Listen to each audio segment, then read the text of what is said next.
Mes frères et sœurs, bonjour. Nous allons méditer en ce jour sur les paroles de Jésus dans l'évangile de Saint Matthieu au chapitre 7 du verset 21 au verset 29. Chapitre 7 du verset 21 au verset 29.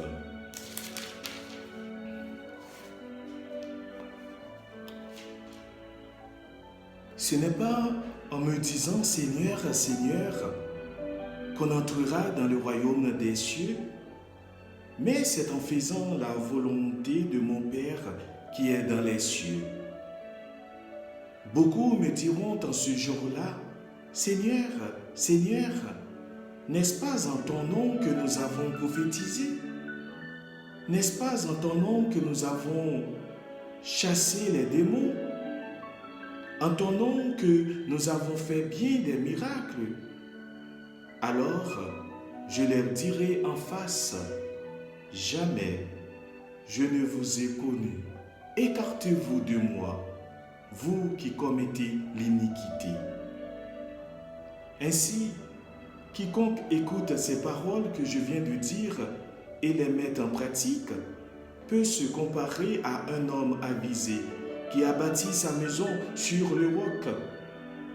La pluie est tombée, les torrents sont venus, les vents ont soufflé et se sont déchaînés contre cette maison et elle n'a pas croulé.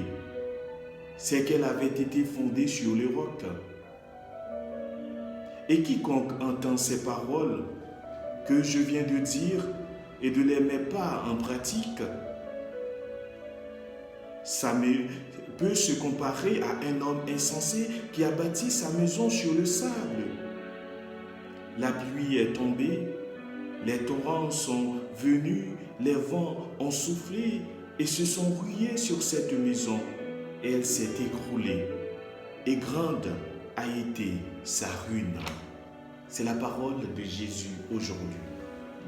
Cette parole de Jésus nous fait penser à tous ceux qui croient, qui parlent au nom de Jésus.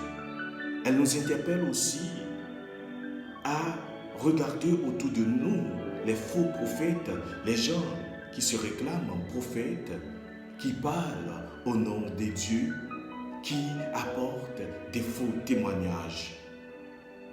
Cette parole, c'est la foi et les œuvres. Parmi ceux qui réclament de Jésus, on en distingue trois sortes.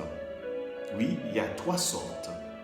Il y a d'abord ceux qui, sous les apparences de la vertu, enseignent de fausses doctrines, les faux prophètes.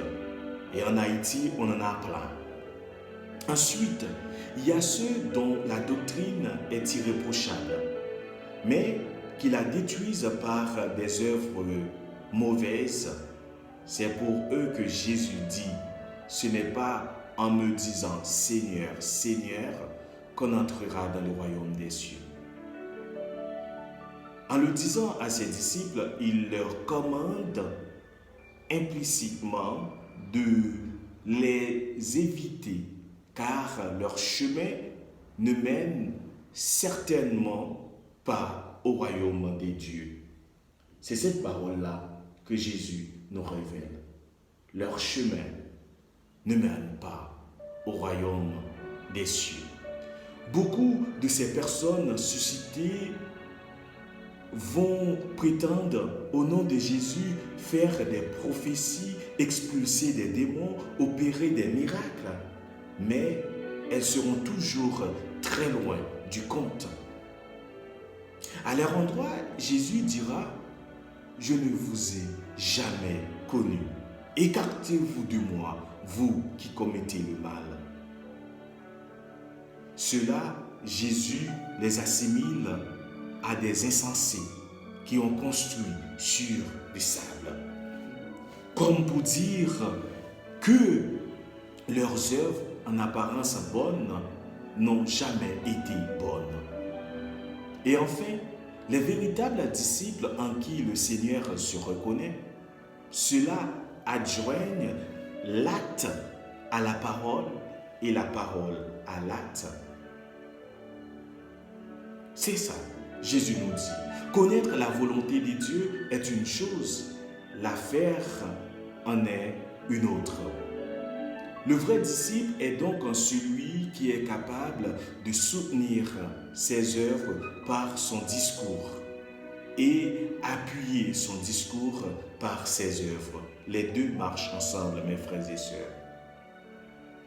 Les œuvres sont une donnée importante de notre foi.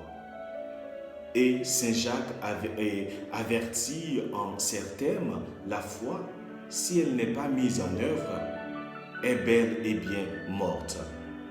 C'est dans la lettre de Saint Jacques au chapitre 2, le verset 17.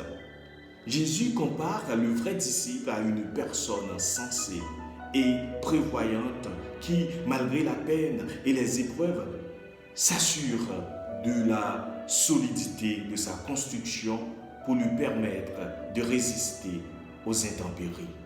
Les intempéries, c'est toutes les difficultés de la vie. Le vrai disciple est confiant et serein, car celui en qui il a mis sa foi lui assure une fermeté, une solidité à toute épreuve. Mes frères et sœurs, prions ensemble. Demandons au Seigneur la grâce d'une foi authentique. Notre Père qui es aux cieux, que ton nom soit sanctifié, que ton règne vienne, que ta volonté soit faite sur la terre comme au ciel. Donnez-nous aujourd'hui notre pain de ce jour. Pardonnez-nous nos offenses, comme nous pardonnons aussi à ceux qui nous ont offensés. Et ne nous laisse pas entrer en tentation, mais délivrez-nous du mal. Amen. Donne à ceux qui te prient, Seigneur, l'abondance de ta grâce, avec ton aide, qu'ils suivent tes commandements pour y trouver dès maintenant leur bonheur, pour en recevoir dans l'éternité la joie. Par Jésus, le Christ, notre Seigneur.